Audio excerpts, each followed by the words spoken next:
Hello everybody. Today I want to introduce section 6 of grammar science.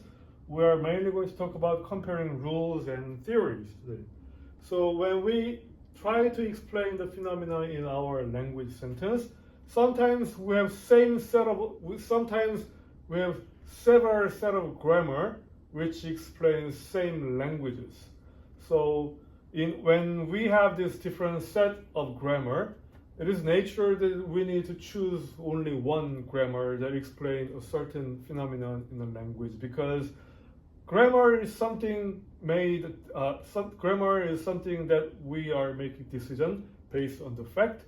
For example, based on all the sentences or the utterances made by people, it is nature that we only have one best set of grammar which explains the language in the best way. So when we have several candidates, we need to choose one grammar which is the best for our case.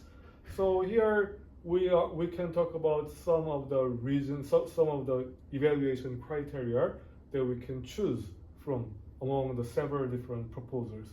For example, let's say that we have a data set 1 here. We have 12 sentences which is connected by conjunction here. So we have Homer sleeps and Maggie crawls, and Homer sleeps or Maggie crawls. So we have these 12 sentences connected by conjunction, and proposal 1 try to explain the grammar of this language by providing each grammar for individual 12 sentences by rewriting sentence with noun followed by intransitive verb, and with conjunction and noun followed by intransitive verb for the first sentence. And for the second sentence, we have noun and intransitive verb or noun intransitive verb explain the same set of sentences. So we have 12 different structural rules explaining this entire sentence, whereas in proposal 2, we figure out some of the patterns that occur frequently in this data, and we made the rules using a pattern. So we rewrite the sentence is sentence connected by conjunction and sentence, and conjunction is and or is another conjunction. As you can see, it is very clear and apparent that proposal 2 is much simpler and convenient way of explaining the same set of sentences. So it is obvious that we need to choose proposal 2 for describing the grammar of this data set. And proposal 1 have another problem here. Let's say we want to add some of more sentence that's connected between the conjunction here. In case of proposal 1, we have to add these individual 6 rules in order to describe all the sentences using proposal 1 style of grammar.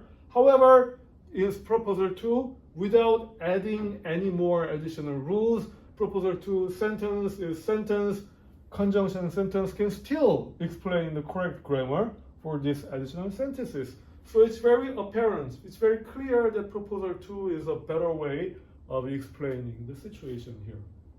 So in linguistics, sometimes we intentionally use a recursive rules in order to express the grammar conveniently and simple way. So for example, recursion is including a same type in your description section. For example, this structural rule try to describe sentence is sentence, conjunction, and sentence, and you included the sentence when you try to define the sentence here. We normally don't provide the same type in the description section when you describe something, but here we intentionally included the sentence and that's what we call a recursive rules.